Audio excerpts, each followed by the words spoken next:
My name's Kyle. Multiple I run a multiple six-figure business doing home services. So that's cleaning, Christmas lights, exterior pressure washing, things like that. Do it all. And we're doing these lives once a month. That way I can help answer your questions that you have. So if you want to start doing it, you can start making money too. So let's get after it. We have some pre-asked questions that people have been asking us to make some content about and asked in our DM. So we'll go through those, and we have a couple people live here today as well, and we'll get to your questions later as well. So let's go ahead and get after it. These are from all different levels of business. So if you have any particular questions you'd like answered, just feel free to DM us, ask us in the future. We'd love to get you fit you in on the next one. So the first one is, what do I do if I underquote a job on the phone? What if I underquote a job on the phone and when I arrive, it's much bigger than I expected? So you probably shouldn't start out by quoting over the phone unless it's a faraway job. If you are doing that, you want to make sure that you're always, always, always giving a disclaimer of, when I get there, before I start, we'll check in, we'll go around, count everything up, and confirm the price. So no matter what, you're always having your butt covered, and you're always going to have that answer pre-built in, so they know before you show up, this isn't necessarily a firm price. You always want it to be if it is, so build in a margin of error, but always make sure you have that on your side so you're covered in case you don't get it perfect. And it's always a learning curve. So the more you do it, the better you'll get over the phone. You'll get to jobs and you'll get there and be better and better as you go. So that's the basics on that one. Make sure if you do really screw it up, that you stop, don't do any work.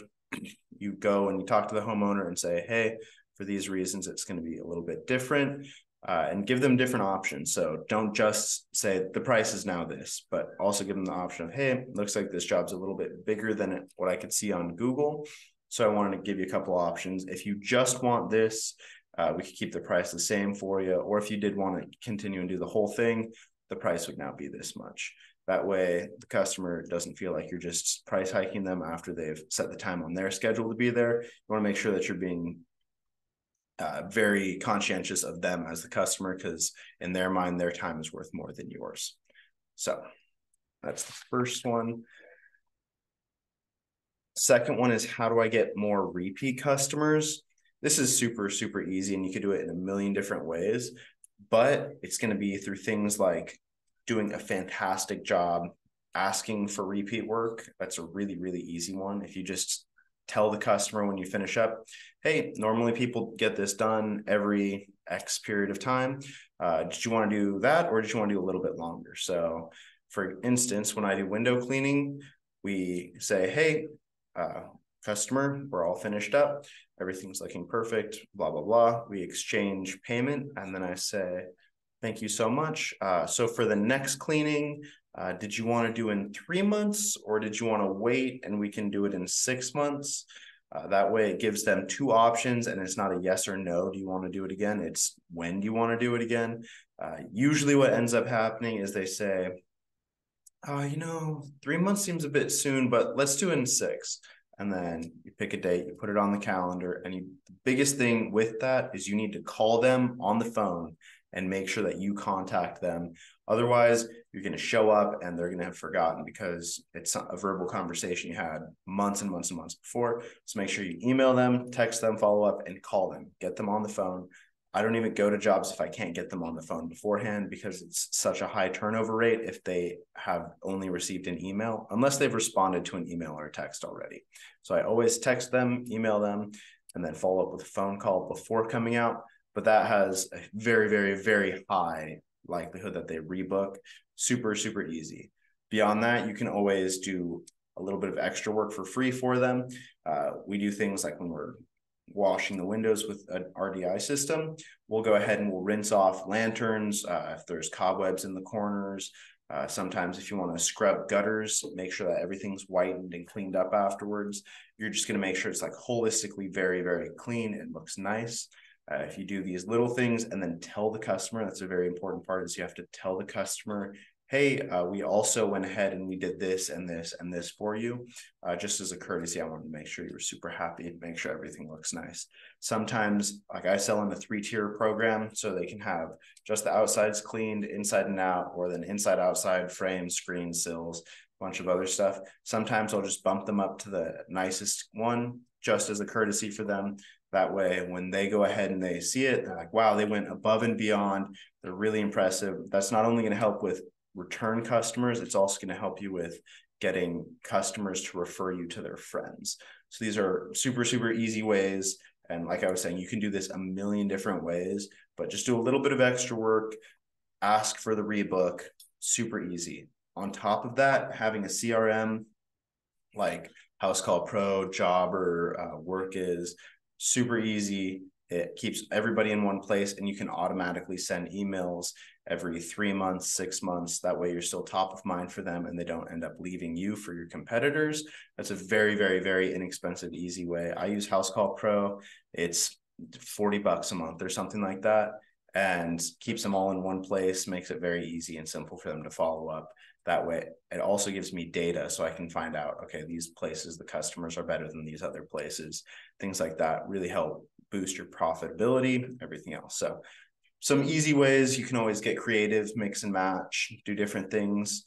When I was first getting started, before I had any of this stuff, I would just have a call list that I would call every 6 months, 3 months. Very easy as well. If you go ahead and you just call out some people, can very, very, very, very easily rack up a bunch of like random jobs, fill out a couple weeks worth of work by calling or texting them. But now that I know you can use CRM systems, have everything automated or have it systematized so you don't have to send every single text message, call every person on your list. It makes it very, very easy. So I'd use something like that. That way you can help grow your small customer base into a bigger customer base and a customer base that repeats. The only other thing that I'd say on this is you can also just have it be a part of your service. So if you think like lawn care, they come every week, every 2 weeks, however often, and it's like clockwork, it's on the schedule and they just get billed for it. You can also set up your business to be like that. There's a window cleaning business like this in Utah. I believe it's called Mint. And that's all they do is they do every 3 months or every 6 months, they come and clean, cards on file, and they get billed automatically. You can build a super, super big business very fast doing that. And you don't need as many customers because everybody's a repeat customer. Just things to think about. Different ways you can do it.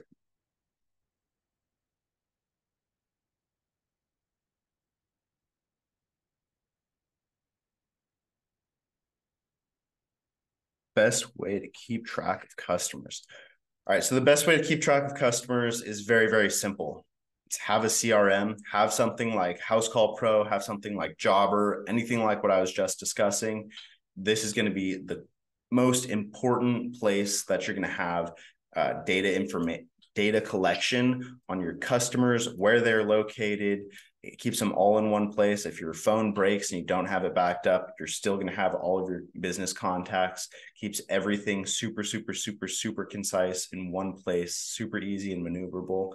It's absolutely fantastic. I would highly suggest it. Look into all of them. I think they all do multiple week free trials. So it's worth looking into and seeing what you like the best and which one's going to be the best fit for your company. But that is a super, super easy way to get a bunch of customers all into one place. And then you can use Zapier and link it with something like MailChimp or anything else if you want to do blast emails to everybody. Very easy to cross-pollinate if you use something like Zapier with your CRM. You can also use HubSpot. I've heard good things about that, but that isn't particular for service-based stuff. But Jobber, House Call Pro, those are for service-based businesses. Super great. You just let the TikTok people know that they can ask questions. Hey, everybody live watching on TikTok, if you have any questions about how you can grow, start, or scale your business, service-based business, go ahead and ask any questions in the chat. I'll go ahead and answer those for you as well. For anyone who wasn't here at the beginning, love to any questions. Super easy, super quick. Love to get them answered for you. All right. essential pieces of equipment to get started. So this is super, super important. I'd rather go over things that like suck. So the worst pieces of equipment to start with are going to be, once you've gotten your first couple jobs done, you need to upgrade, get rid of all the Home Depot special. You can start with $50 from Home Depot, but if you want to start doing this day in, day out on a regular basis, and this is going to be where you're getting money from, you can't use that garbage.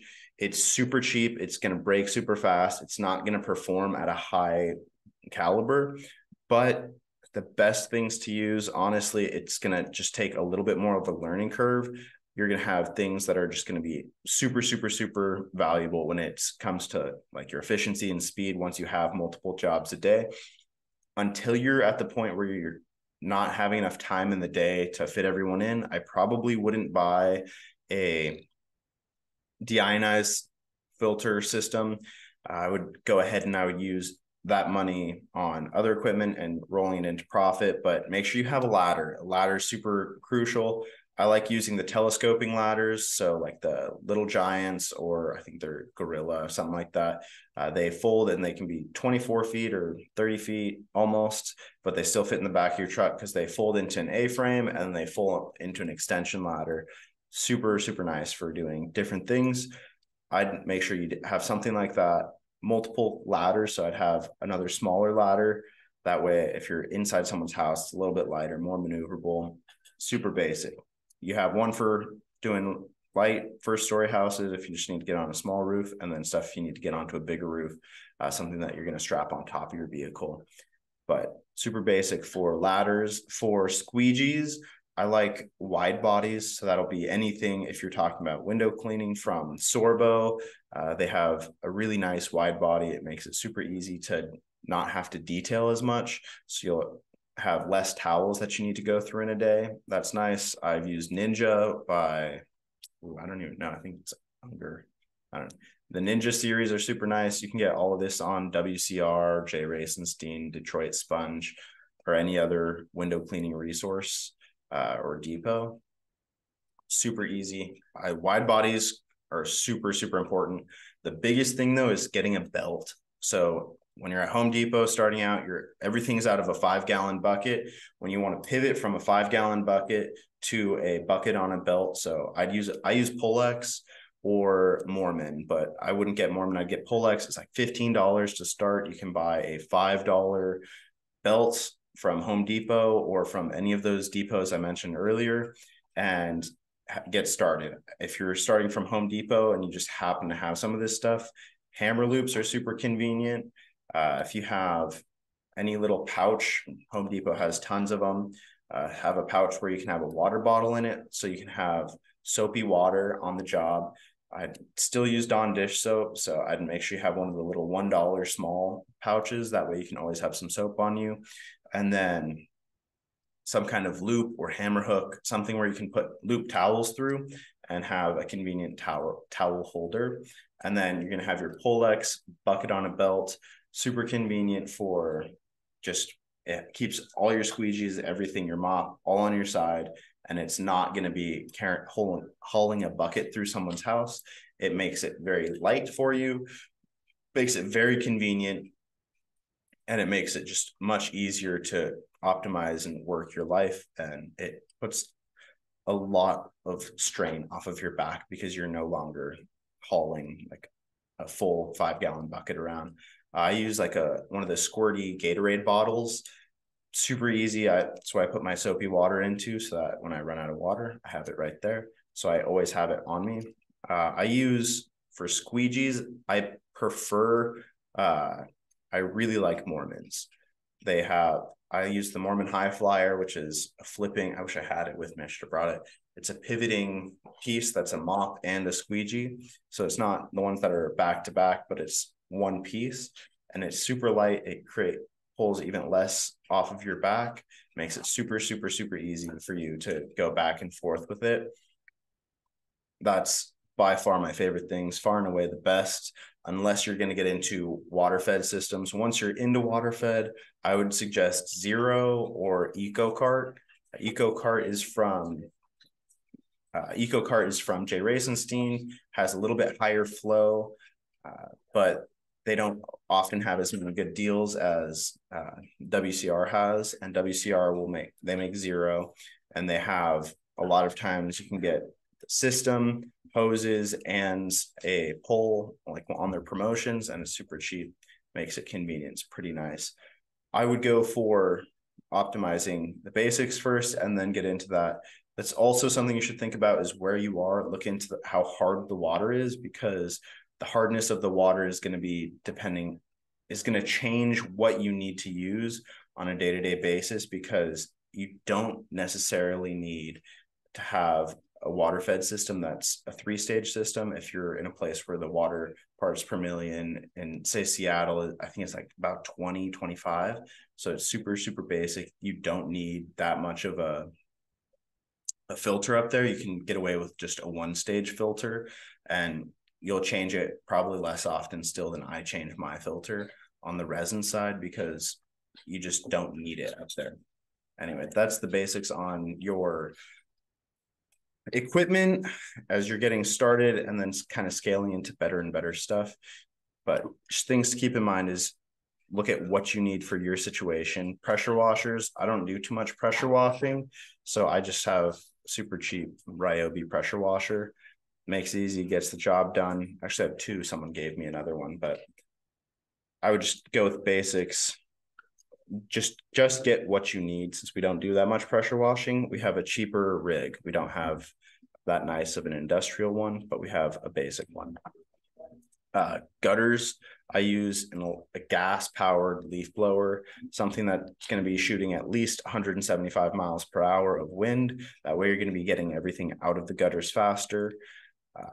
Basic things like that. Just make sure you do like a little bit of research on what you're going to be using and how much that's going to do for you. So keep that in mind when you're getting these things, is what do you need for the stage you're at and how long are you going to be in that stage. So the Home Depot special is great, but you only want to have that and only want to be in that for like a week or 2 weeks just for your first couple of jobs.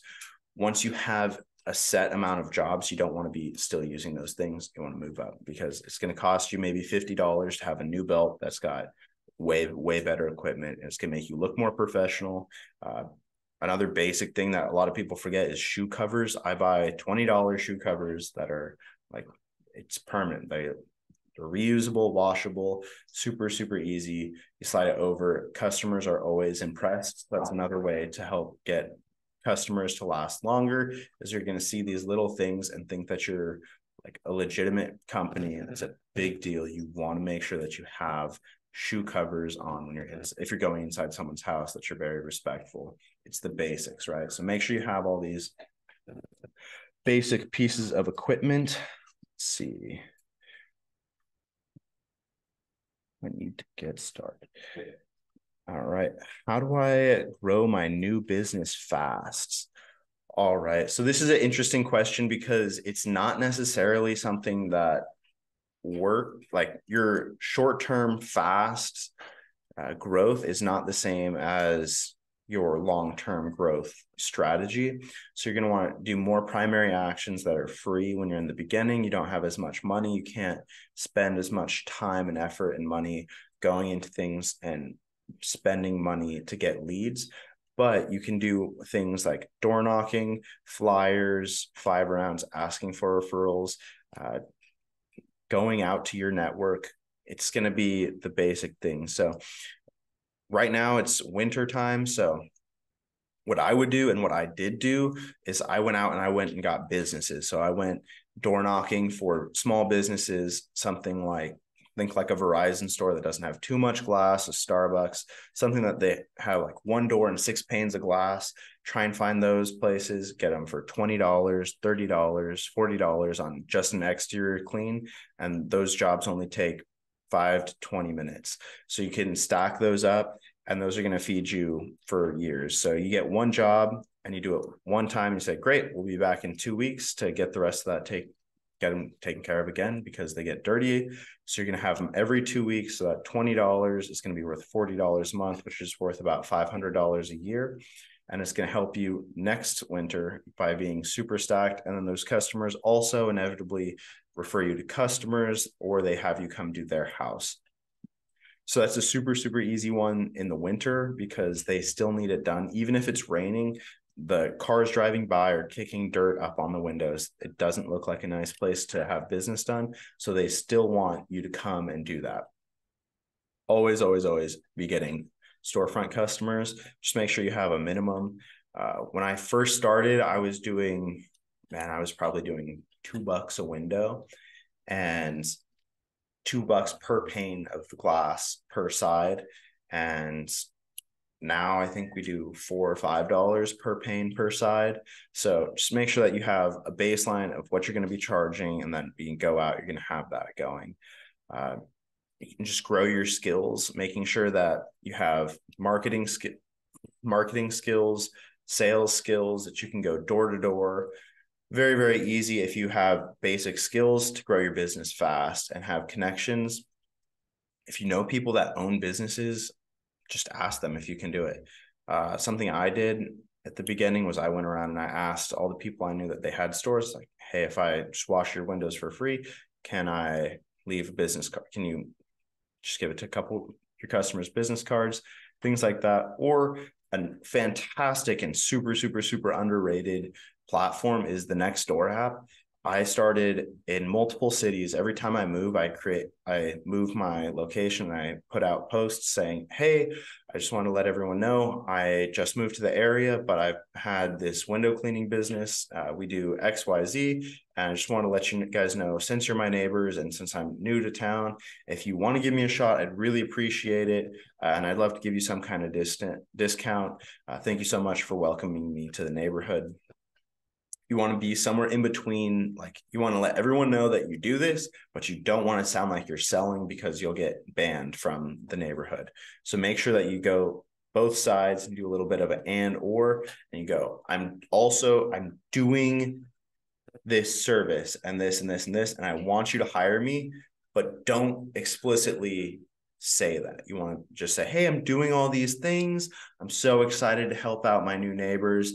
Since I'm new to this neighborhood, I'd love to give you guys 15% off. Usually that will get you in. And then once you've been there for a while, you can also go ahead and say, hey, I had a lot of people ask me, yes, I am still running this business. And yes, I do. These are the list of services I offer, just to make it super easy. And then also randomly people will just ask on the forum, like, hey, does anyone know a good handyman? Hey, does anyone know a good window cleaner? And if you go in there and you just comment on every single one, say, hey, I've been doing this for this long. If you can like make that a little bit of a connection and it's not just a name and a phone number, you'll get calls on that for years. I have a community that I haven't lived in for 4 or 5 years now that I still get phone calls from because I commented on every single post from the start of the community till when I was living there. And I commented on every single one. Every one that was for someone else, I would just say, hey, I know, like, I'm not sure if you meant to post this about me, which I obviously knew they weren't, but I would say, but my phone number is this, and I'd love to help if you still are looking for help. Just make sure you're omnipresent everywhere they look. They're like, wow, he's doing here. Oh, this is that guy I saw earlier. And you want to just like kind of be front of mind for them. Another thing when you're getting started is make sure you have a Google page. Google is a killer for your business. It will bring in so much business. And if you get reviews in every single job, you get a review, a 5-star review, of course, not a 1-star, and it's going to pump you up and push you up. I've gone from 0 to 110, I think was what I did in 1 year of having a Google listing, because I went through a name change and I didn't realize you could transfer it. So I had a brand new name and a brand new Google page. I went from, on January 1st, I had 5 reviews, which was just from family. And then New Year's, the next year, I had over 100 reviews. So it's super fast if you just ask for it and just tell people, hey, if people are asking for a discount, just say, it's really kind of tough to do that because it's kind of pushing me up against it. I tell you what, if you can leave me a well-worded 5-star review, I can take care of it for you for this much off. You just want to make sure that there's always a spin on it where you're getting a benefit. And if you can keep getting people to leave you reviews, it's going to weed out and make you like, it doesn't matter if I get a 1-star review, I still have a 4.9. I can get 5 and I'll still have a 4.9. It won't matter. So it kind of puts you at the top. And if you look around in your area, window cleaners, home service, pressure washing, people don't have reviews. So it gives you a really, really, really easy, really good natural SEO. It's going to bring you to the top of Google. It's going to make it very simple for you. So if you make sure you do that, you'll get phone calls from people just because you're at the top of Google. It takes a little bit of time, but you don't need to do anything else. It's not going to require tons of SEO and spending money on it. But if you have all those reviews and you're also on other search engines and other lists, it's pretty solid that you're going to start getting customers. I wouldn't so much be thinking, how can I really supercharge it now, but how can I be in 6 months, be really killing it? So I wouldn't think short term, how can I get as much as possible? I'd be thinking 6 months to a year, how can I be making $100,000 instead of like, how can I make $3,000 or $4,000 super fast? So just that's the perspective shift I would do on that, but still super easy. If you can door knock, you can also do that to blow it up quicker. But let's see, what is the best lead source? I hate Yelp, but Yelp gets customers. It's a really obnoxious platform. The people who go on it aren't as good, but it gets you work and it consistently. Better than that is Google. Google's free, costs you nothing. Just get natural ranking and just grow and grow and grow on your own. Super simple. Google's fantastic.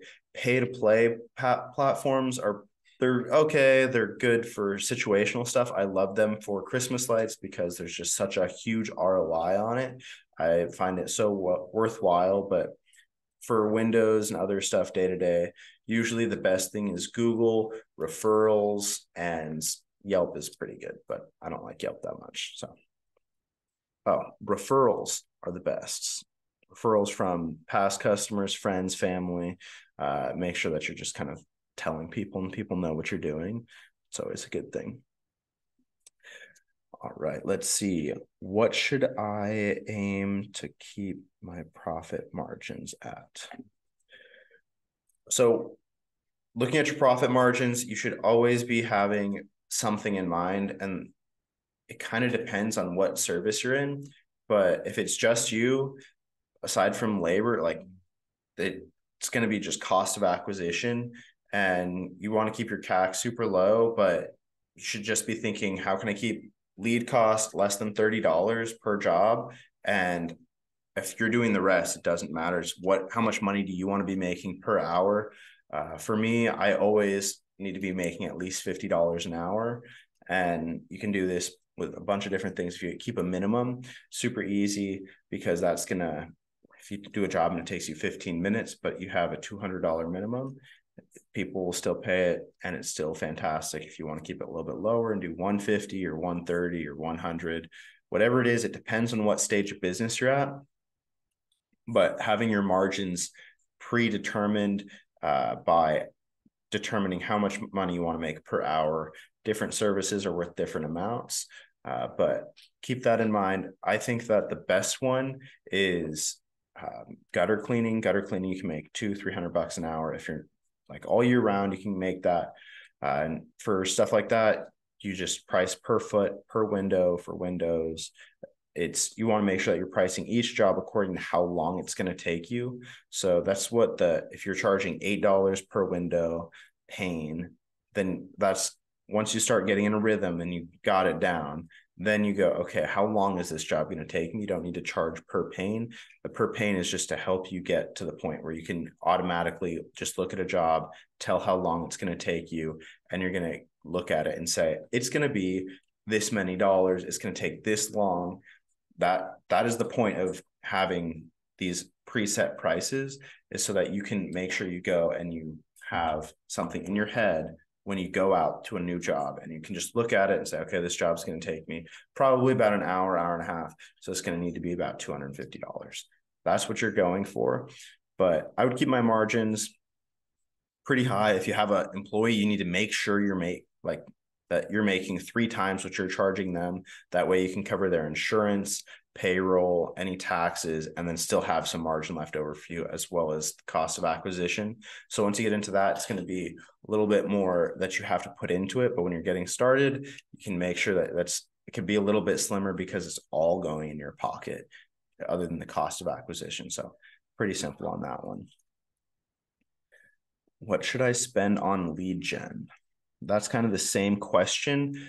I would spend as much money as you can while still keeping your lead costs around $30. Just make sure that you're still having good margins.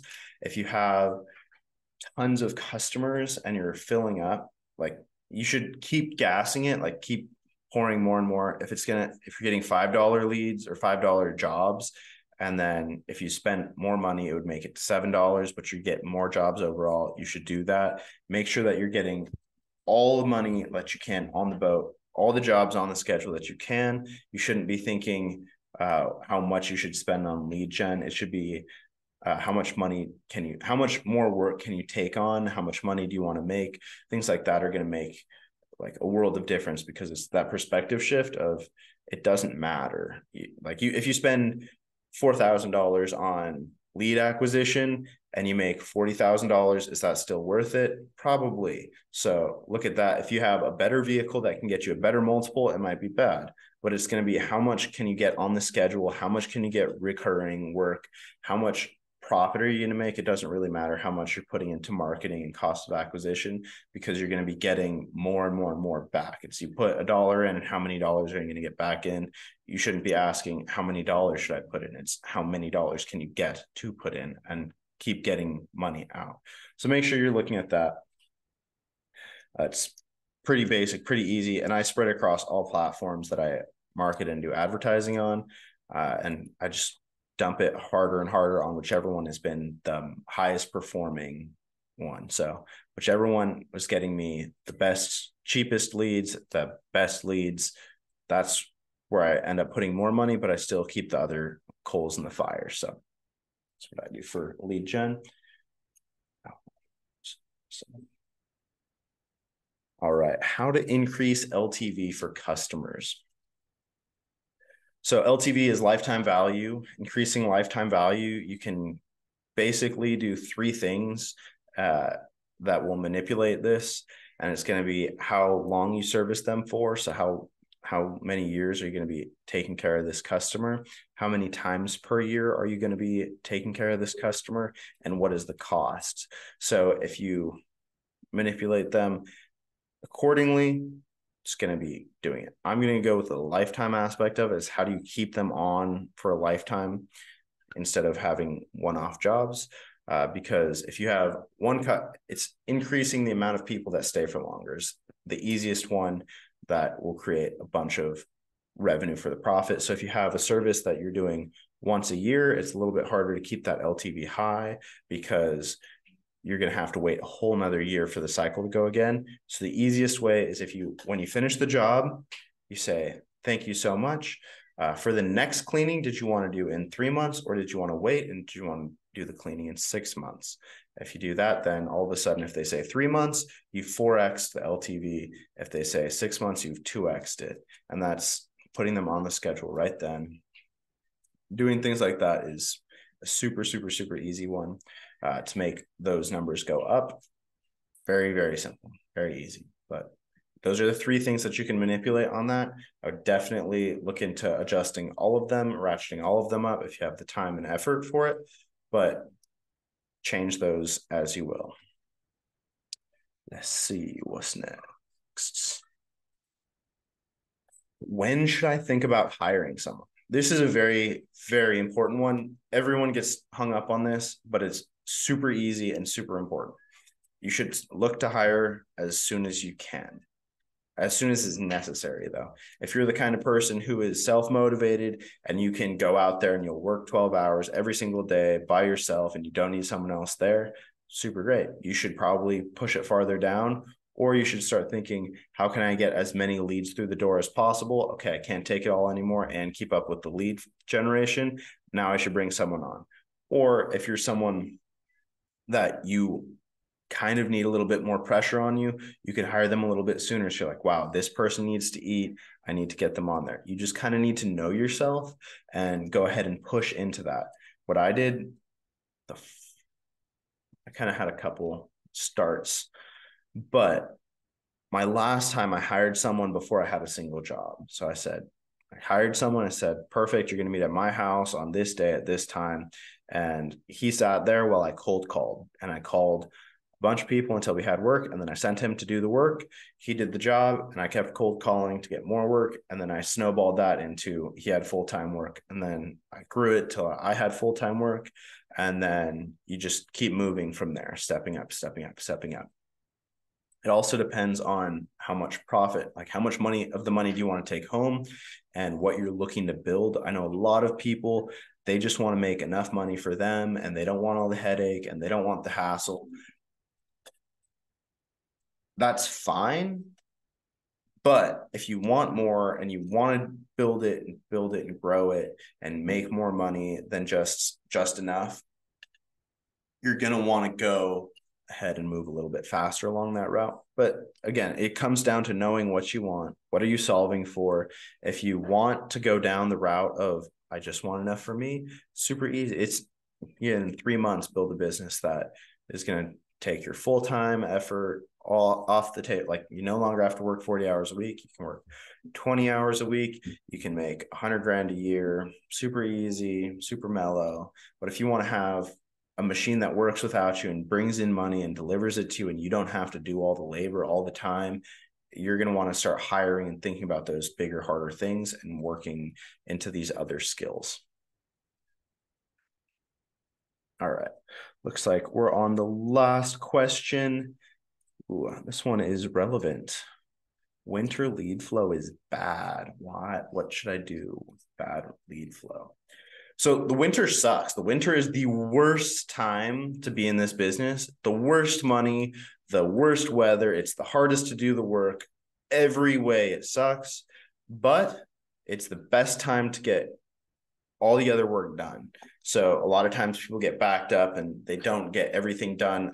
Like, you can't keep up with everything. So this is the best time to, if you've been in business for a while, you're going to slow down. You're going to make sure your eyes on the ball. You build your marketing plan, your marketing calendar, all the things that if you did Christmas last year, like, next year, I should have done bandit signs. I should have tried to get some commercial work. I should have done any of these things. Like, now is the time to slow down and you go, okay, what's the plan? I'm going to design the bandit signs. I'm going to design other marketing material, build ads for next year, so everything is set. So when that time comes and you're busy and you don't have the bandwidth to do it, you can just flip the switch, turn it on. Everything's going to run smoothly for you. You're going to be ahead of it. This is how you're going to scale it up, and you're going to really juice this year, is by being prepared and being ahead of it. It's like, if your first year in business, if you knew what I knew, you'd make way more than what you know, because you already know the primary inputs that you need to be behind that are going to really gas and build momentum for you. So you're taking that hindsight and going, last year I struggled with this, and this, and the timing, I didn't have time to go ahead and also do this marketing. I didn't have time for this. So now you're going to plan ahead, build the system around it, so you can just get in and you can go on it. You're going to want to make sure that you do, like I said, a marketing calendar, pre-build the marketing pieces that you're going to use. If you want to get into commercial work, now is the time to do that as well, because they need it year round. If you have bigger commercial jobs, you should be scheduling them for the first couple of months of the year when business is slow. Make it super easy. So if you have a big contract, you can shove it in right now. It's not going to slow down any other work. It's going to keep you rolling all year long.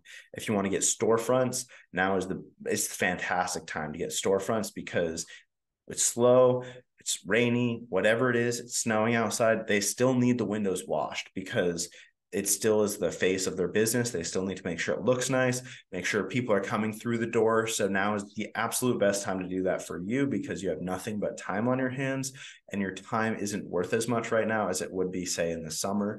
If you would go around and knock on doors asking for $20, $40 to wash a couple windows, that's not a good use of your time in the summer, but in the winter, it's a fantastic use of time because you have nothing better to be doing. So make sure you're on the ball with all these things. If you focus now, you're going to outpace everybody else the rest of the year because you'll be ahead of it. You'll be on the right side of the ball. You'll be ahead of everything, and you'll have everything in line. So when things come at you that you know are going to come, the summer's busy, it's fast.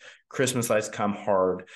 November is always busy. You know this beforehand, so you're going to pre-plan those months, and as much as you can, preset all your primary actions that need to happen that month. So you'll make sure you go ahead and do everything beforehand, and that way you're going to kill it the whole year. And that's kind of the best thing to do in the winter. You shouldn't be thinking about how much money can I make right now, but how much can I set up my business so in the summer and the winter, I'm going to 10x what I did last year because I did the primary actions now.